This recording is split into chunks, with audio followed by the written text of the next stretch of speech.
On va peut-être y aller si nous sommes le bon nombre. Bon, ça va, Lisbeth? On va faire l'appel pour savoir si on est le bon nombre.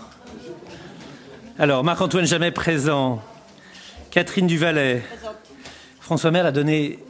Alors, j'allais donner espoir, mais non, il n'a pas donné espoir, il a donné... Pouvoir. À Judith Raoul Duval. Fadila Benamara. Bernard Beaufrère. Yannick Léger a donné pouvoir à Marc-Antoine Jamais. Jean-Pierre Perrault. Nathalie Kovachobov, je l'ai vu. Jacques Le Cerf. Noël Boudard. Aminata Ba a donné pouvoir à Jacques Le Cerf. Jean-Claude Bourbeau a donné pouvoir à Fadila Benamara. Bernard Cancalon. Rachida Dordain indique qu'elle sera légèrement en retard, donc elle n'a donné pouvoir à personne si ce n'est à elle-même. Ah non, elle donne pouvoir à Catherine Duvalet, mais en même temps elle arrive, comment on fait? Donc le pouvoir cesse quand elle arrive? Duvalet? Sauf si elle arrive. Donc le pouvoir... Quand elle arrive, il y a Madame Duvalet, plus de pouvoir.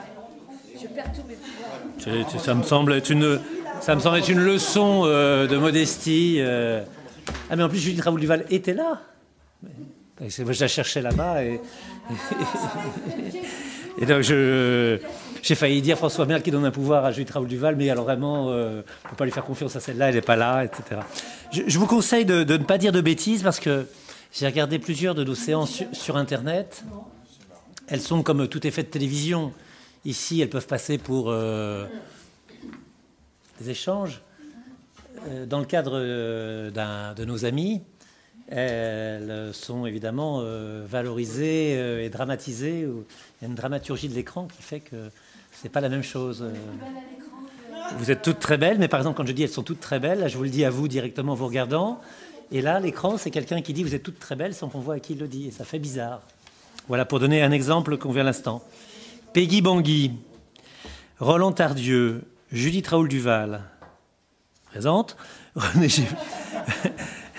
doté du pouvoir de François Merle, René Géflot, Yvette Rebourg, Patrick Lozé, Laïla Nassila a donné un pouvoir à Bernard Beaufrère, Luc Delaporte, Michel Combes, Lisbeth Schreiber, Isabelle Mallard a donné pouvoir à Nathalie Kovachobov, Christophe Coplot, Marilyn Niot, El Houssen Oulis, Sylvain Lecornet, Catherine Cascajarès, Eliane Josepho, Dimov Ivanov. Voilà. Il faut que je vous donne l'ordre du jour du Conseil, qui est un conseil technique que nous étions obligés de réunir avant le 1er mai. Et donc c'est la raison pour laquelle je me suis permis, avec un certain nombre de collègues, de vous proposer de le réunir à 18h30, de telle manière qu'il vous permette, ou qu'il nous permette, alors même qu'il n'est que technique une fois encore. Il y a une allocution du président de la République à 20h? Je n'étais même pas au courant, Madame Dimov. Eh bien, écoutez, voilà, Madame Dimov, voilà. Alors, désignation d'un secrétaire de séance. Au dernier conseil, notre ami El Houssen Oulis était le secrétaire de séance. Je propose à Judith Raoul Duval d'accepter cette charge très importante. Je reviens sur l'ordre du jour. Appel d'offres, marché de travaux de construction du théâtre de l'Arsenal, attribution des lots, révision du zonage cellier. Ça fait partie des choses qui étaient impératives avant le 1er mai. Et donc l'obligation de nous réunir. Quartier de la Gare, signature d'un protocole de partenariat avec SPI Batignolles pour la construction de bureaux. C'était aussi important. Je dois vous faire part, mais vous l'avez lu dans les journaux, donc avant de l'apprendre, de la démission de notre camarade et collègue Antoine Latour. Et puis vous faire part d'un certain nombre de visites. Vous en avez vu le compte-rendu également dans les journaux, qui est celui de Mme Cascajarès. Oui, c'est lui. Regardez les manches. On est en train de philosopher sur la nombre des manches. Et alors, quelles sont vos déductions? Les déductions, c'est que vous êtes gentil. Moi, je trouve que M. le maire est plus élégant que le président de la République. Voilà. C'est un niveau de gentil. Il a une jolie femme, le président de la République, moi aussi d'ailleurs. Oui, non, mais donc on a tous les deux réussi dans la vie. Voilà. Donc. C'est bien, c'est que la femme est la bienvenue. Ah, bah, ça c'est vrai, tout à fait. Donc. était venu nous voir, et toujours un petit compte-rendu, Pierre-Henri Machioni, je remercie ceux qui ont participé à sa réception, qui est donc le préfet de région. La discussion a largement porté sur la géographie prioritaire, puisque maintenant on sait qu'il y aura 253 quartiers qui feront l'objet d'une aide de l'État dans le cadre de la politique de la ville, ce qui est évidemment moins important que les 2500 opérations sur lesquelles se répartissait la politique de la ville autrefois. Le tout, évidemment, et le jeu, vous le comprenez, c'est de faire partie des 253, et qui sont, par définition, 10 fois moins que les 2500. Voilà, même si parmi les 2500, il y avait un peu, parfois, de ce qu'on appelait des pseudos en rue, ou des en rue de troisième cercle, M. Barbe, qui étaient quand même des opérations très, très réduites. Voilà où il est venu. Il nous a dit qu'il nous aiderait à demander l'annulation d'une partie de notre dette d'État auprès du ministre du Budget. Et j'ai donc rendez-vous lundi 13 mai à 15h avec le ministre du Budget pour parler du lissage de la dette de Val-de-Reuil. Il va falloir que je sois éloquent parce que je préfère le dire, je mettrai une belle cravache, je cirerai mes souliers. Il est convaincant, tu as raison Jean-Pierre, le ministre me reçoit pour m'écouter. Il ne me reçoit pas pour me dire oui. Donc, mais il me l'a dit clairement. Ah, j'ai une demi-heure, mais il me reçoit pour m'écouter. Pas davantage pour le moment. Donc voilà. Oui, oui. C'est mieux que de... Mais voilà. On a eu monsieur le préfet également qui nous a dit qu'il nous aiderait pour les crédits de vidéovigilance. Et ce qui est important, parce que ça nous permettra pour la 3e tranche d'être également aidé d'un point de vue de subvention. De ce point de vue-là, le maire d'Alençon, qui est un maire PS, est venu ici. Et je crois que Catherine Duvalet l'a reçu avec un certain nombre, Yannick Léger et plusieurs collègues. Féminines majoritairement, ces collègues, je crois. Non. Ah bon, mixte. Et donc, il s'appelle Joachim Puyot. C'est un ancien de la pénitentiaire, donc qui connaît bien les problèmes de sécurité, même si on ne peut pas dire qu'une ville soit un pénitencier, il ne faut pas exagérer. Voilà grosso modo les choses dont on a parlé avec M. Macciochi. On a vu le préfet de département, le président du département, Jean-Louis Destor, mais je vous l'ai dit, qui nous a assuré du soutien du département pour le théâtre, la gare SNCF, et qui a décidé qu'il y aurait un internat du numérique, mais pas un collège du numérique. Donc Pierre Mendès France, qui aurait un internat du numérique et pas... qui aurait un collège du numérique et pas un internat du numérique pour le moment. Donc le collège Pierre Mendès France va être inscrit comme ces têtes de pont ou ces têtes de réseau qui permettent, d'une part, d'obtenir par les moyens de communication modernes de l'enseignement, et notamment de l'enseignement du CNED, qui est un enseignement qui est donné et qui peut être donné au même moment à un grand nombre d'établissements, et en même temps diffuser, lui aussi, de l'information, et utiliser, troisième chose, les techniques de communication, d'information, de prise en charge des cours, de telle manière que ces instruments leur soient familiers. C'est aussi un moyen, vous le savez bien pour nous, de rénover le collège. On a été également écouté pour la fibre optique, et le président du département a décidé de nous inscrire dans ce qui s'appelle le SDAN, c'est le schéma départemental d'aménagement numérique, et c'est plutôt une bonne chose. Et puis, par ailleurs, le président du département a accepté de redistribuer 100 000 euros qui n'étaient plus utiles et qui étaient sur la partie paysagère de l'éco-village. Au lieu de les annuler simplement, il a accepté de les mettre sur la partie construction et d'y rajouter 50 000 euros. Ce qui veut dire que pour la partie de l'éco-village Siloge, la partie construction, ce qui intéresse à Siloge, est subventionnée de 150 000 euros supplémentaires, puisque c'est le FEDER qui a pris les 100 000 euros qui allaient vers le paysagement. Et donc, le département aurait pu les supprimer, puisque la nôtre l'est. Et c'est plutôt une bonne nouvelle. Je dois vous dire qu'on n'a jamais implanté autant d'entreprises, et j'en suis heureux, à Val-de-Reuil, même si les chiffres du chômage sont inquiétants. J'ai rencontré M. Patrice Lémence, qui est le PDG de Valois, qui est une entreprise d'espace vert, qui veut avoir, au 1er septembre, le siège de son entreprise, avec 40 à 50 salariés, qui se sieront derrière Aptar. Il se charge pour ça avec d'autres, qui sont Méca 3M, et de faire l'aménagement de cette petite zone industrielle qui est derrière Aptar. Vous savez que le nouveau bâtiment de virologie, qui est un investissement très lourd de Sanofi, va se faire. Là, malheureusement, pour ceux qui connaissent les professions pharmaceutiques, il ne s'agit que de 15 à 20 emplois, ce qui est déjà bien, mais également très fortement qualifiés, ou en tout cas dans des conditions d'opérateurs sur machine qui ne sont pas celles qu'on trouve obligatoirement dans la ville. En revanche, Ovofram, qui produit les œufs nécessaires à cette nouvelle chaîne de grippe, nouvelle chaîne de vaccins anti-grippe, Ovofram va s'installer. C'est une entreprise qui était dans la Beauce et qui va créer de 30 à 50 emplois sur la ville, qui, eux, pourraient être ouverts à tous.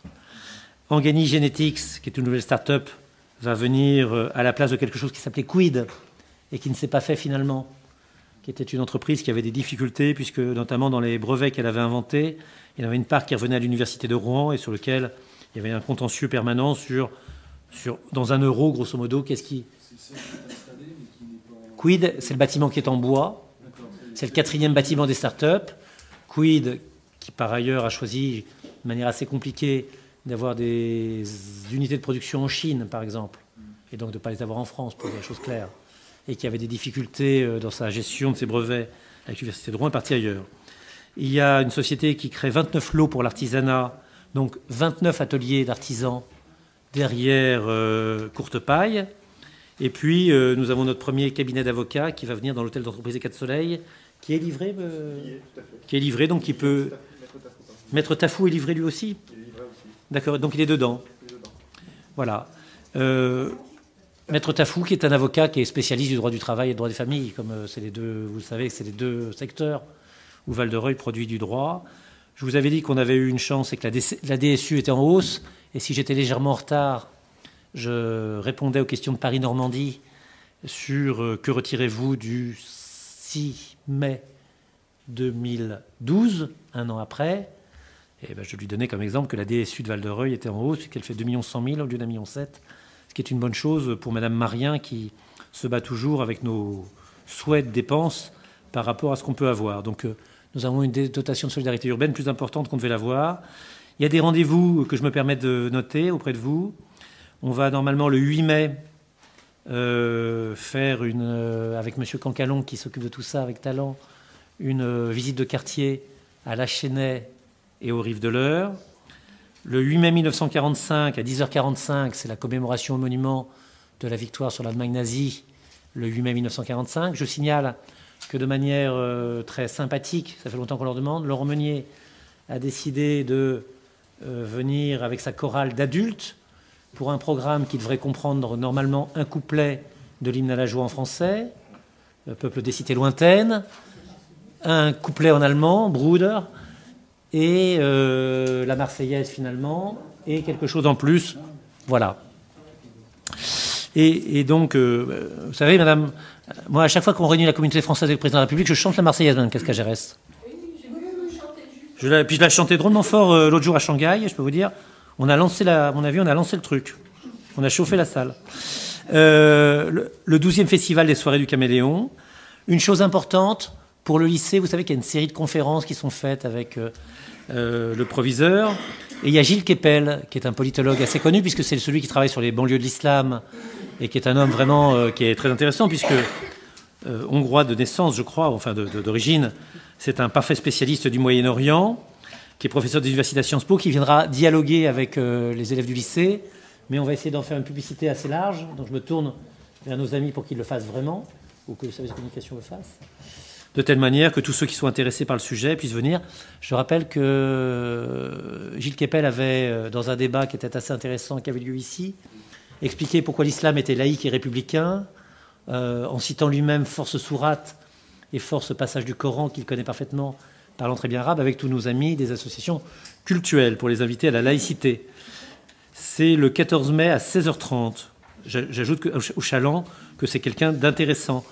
Vous aviez tous noté que le data center d'Orange ouvrait le 30 mai, mais comme Orange essaye toujours désespérément d'accrocher une très forte pointure pour l'inauguration, sans que je sache qui c'est, mais je sais qu'ils avaient visé la plus haute pointure, je ne pense pas qu'ils l'auront. C'est reporté le vendredi 7 juin à 10h. À mon avis, ils ont eu la 2e pointure, qui était le maire de Nantes. Et puis, nous allons inaugurer le local du canoë-kayak le 28 juin. Et puis, nous participons à Normandie Impressionnisme avec quelque chose d'assez bien et dont je voulais vous parler. C'est que Thierry Deleforge, que vous connaissez, qui est le peintre architecte, va faire une aquarelle en descendant en kayak l'heure chaque jour, graphiste aussi, Et elle va être 2 fois exposée, une fois sur des kakémonos qui seront sur la route des falaises, c'est Patrick Huon qui suit ça, et une fois dans la salle d'exposition, dans leur taille normale, de la médiathèque. Et c'est une manière de participer à Normandie impressionniste. Voilà tout ce que je peux vous dire. Il y a de bonnes nouvelles pour Caporne, qui est la partie privée des logements qui sont devant le lycée, où la société qui le commercialisait a eu des ennuis, je crois, et ils reprennent la commercialisation avec un souhait de mise en chantier en janvier 2014 de la partie privée. Et puis la chaîne 3, le permis d'aménagement a été déposé le 22 avril, ce qui est une bonne chose. C'est 70 logements individuels sur Val-de-Reuil. Enfin, il y a un certain nombre de voiries qui ont été décidées avec la CASE.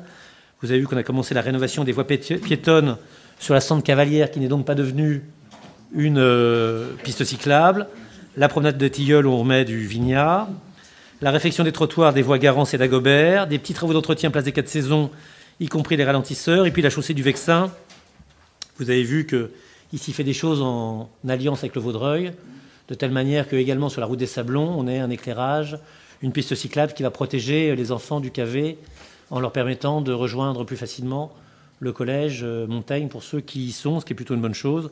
Enfin, le Conseil général nous a proposé, mais pour ça on a vu les gens qui s'occupent de l'axe structurant, de refaire 2 bouts de l'avenue des Falaises, l'un qui serait entre le rond-point du Fantôme et le rond-point du Monument, et l'autre qui serait plutôt du côté de la gare. Voilà, mais simplement il faut que ça fonctionne avec l'axe structurant et son bus à haut niveau de service.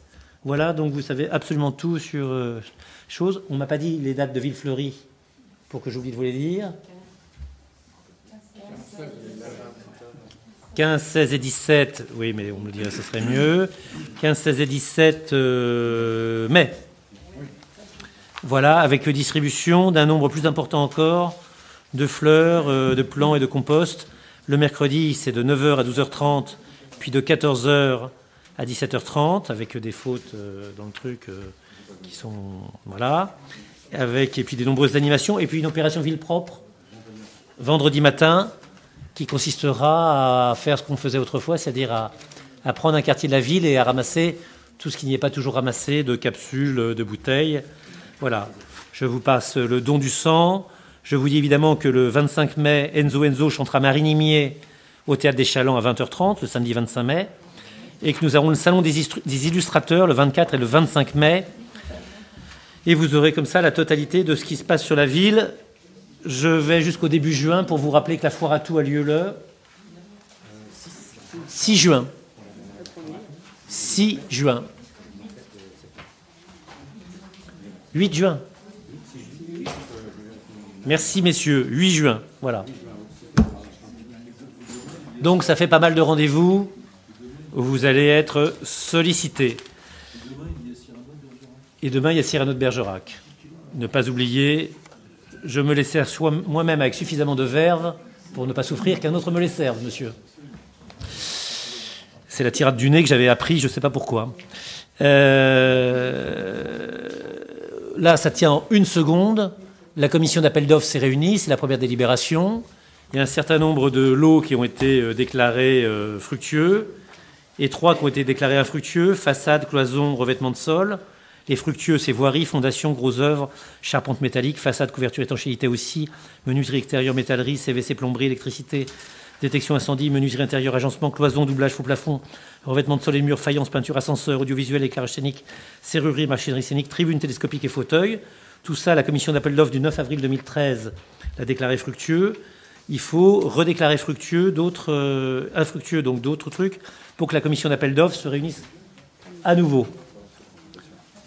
Et relance la consultation, me dit M. Barbe. Donc ça, on était obligé de le faire rapidement, c'est technique, mais il fallait que je vous réunisse pour vous le dire. Et ça permet de lancer le chantier, puisque vous avez déclaré fructueux au 1er juin, et parce que vous avez déclaré fructueux les autres lots, notamment les fondations et le gros œuvre. M. Barbe a la gentillesse de me dire oui, c'est ça exactement. Ça, vous n'entendez pas les commentaires de M. Barbe derrière. Donc, allez, est-ce qu'il y a des questions sur cet appel d'offres? Je n'en vois pas. Je vous remercie. Tout était écrit sur la feuille, c'est vrai. Eh bien, écoutez, je fais voter. Qui s'abstient? M. Lozé. Qui vote contre? Mesdames, par déduction, je comprends que les autres votent pour. Voilà. Deuxième chose, c'est la révision du zonage cellier. Là, c'est très important. Vous savez qu'en raison de la date de fondation de la ville, elle n'a pas été mise, y compris d'ailleurs pour ce qui est des zones d'enseignement prioritaires, en totalité, ou parfois elle a été totalement oubliée, d'un certain nombre de zonages qui avaient été décidés avant la fondation de la ville. Et donc nous en payons, vous savez par exemple que nous ne sommes pas en ZUS, et que quand nous obtenons une opération de l'ANRU, on l'obtient sur ce qu'on appelle l'article 6, c'est un critère qui permet une exception aux villes qui ne font pas des zones urbaines sensibles et qui néanmoins peuvent prétendre en ANRU, ce qui est complètement invraisemblable, parce qu'on n'est peut-être pas sensible, mais on est zone urbaine et dans des situations sociales et économiques largement comparables à ceux qui sont généralement sélectionnés. Là, il y a un zonage qui arrive qu'on peut changer en aide avec la case, d'autant plus que Louviers est également concerné, ce qui peut expliquer peut-être qu'en ouvrant une brèche, on puisse entraîner avec nous d'autres communes de la case. C'est ce qu'on appelle le zonage cellier, qui maintenant est un zonage Duflot. Le marché immobilier sous tension, le A correspond à Paris, le B1 aux grandes métropoles et le B2 aux agglomérations. Et le C dans le reste du territoire qui n'est pas classé en zone éligible à ces aides fiscales à la construction de logements. Donc là, on passerait en B2 avec Louviers. Et donc, nous pourrions proposer aux gens qui construisent du logement comme aux gens qui en achètent d'avoir un dispositif fiscal attractif. La TVA réduite pour la construction de logements, si je me rappelle bien, pour les promoteurs. Et puis des prêts, évidemment, plus intéressants pour les acheteurs. Ce qui nous permettrait de relancer. Vous vous souvenez peut-être d'une opération qu'on avait imaginée avec BNP Paribas Immobilier, qui était sur les rives de l'Eure et qui devait compter une centaine de logements assez comparables à ceux de Nexity. La raison pour laquelle on ne l'a pas faite, c'est qu'on ne trouvait pas d'équilibre financier, alors que ça coûtait plus cher que les gens n'étaient susceptibles de pouvoir l'acheter au mètre carré. Et donc, ça ne s'est pas fait. On aurait eu ce dispositif, le promoteur aurait payé moins cher sa construction, l'acheteur aurait été plus aidé, et du coup, on aurait solvabilisé le marché, on aurait pu le faire. Donc là, c'est ce qu'on essaie de faire. On a cru un moment que si la partie privée de Cap Horn ne se faisait pas, c'était parce qu'on n'était pas non plus dans le dispositif cellier. Il est apparu que c'était pour d'autres raisons, et que ça va se faire.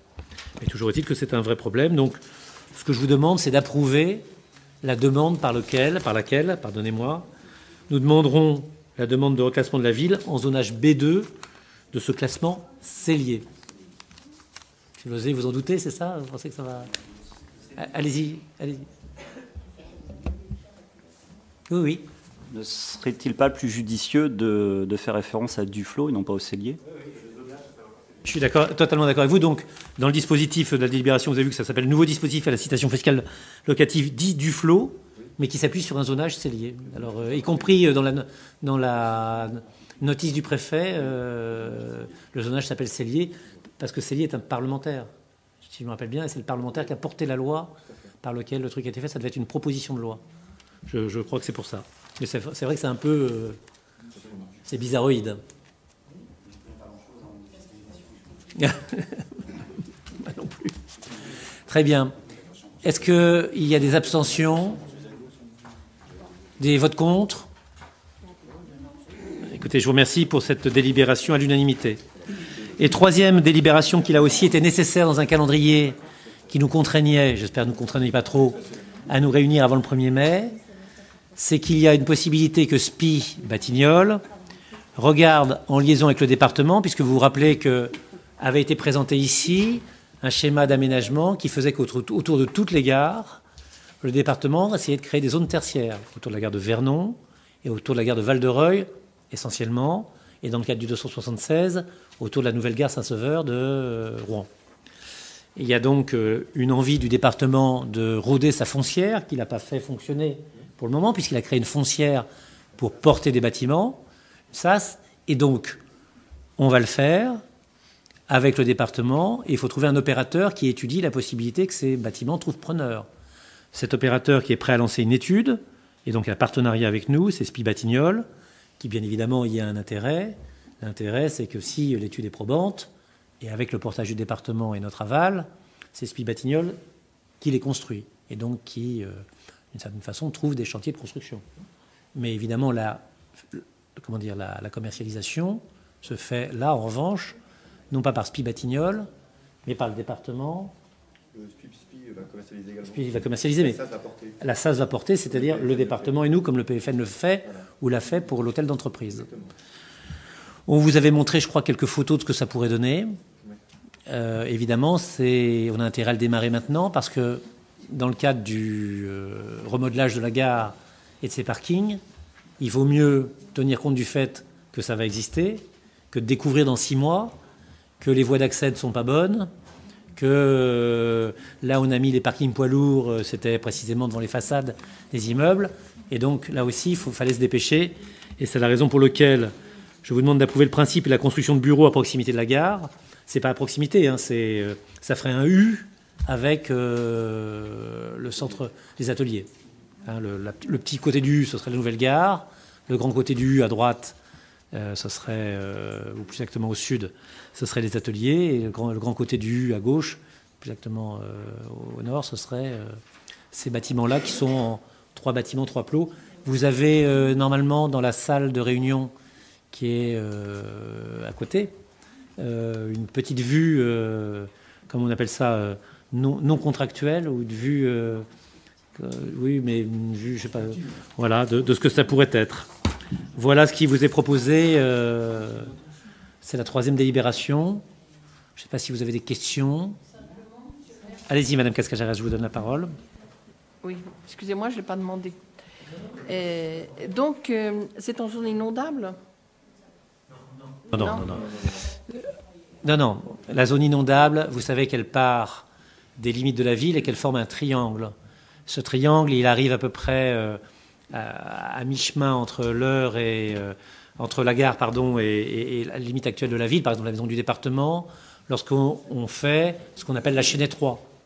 Et puis il va chercher à l'endroit où il y a le centre de traitement d'échecs de la BNP. Le PPRI commence tout de suite, puisqu'il y a d'ailleurs juste après le canoë-kayak. Ça tombe bien que ce soit inondable. Plus on avance vers la gare, plus le triangle fait comme ça. Et donc, on peut englober à mi-distance entre la Chênaie et l'avenue des Falaises, on peut englober un lotissement comme la Chênaie 3. Et quand on arrive à la gare, c'est la pointe de ce qui est constructible. Où là, on va même rejoindre comme un sablier ce qui serait constructible en face, mais qui est dans la zone Natura, et qui donc ne peut pas l'être puisque c'est la réserve ornithologique. Mais le PPRI, il fait la partie non inondable, elle fait un triangle dont il faut se souvenir que la pointe est la gare.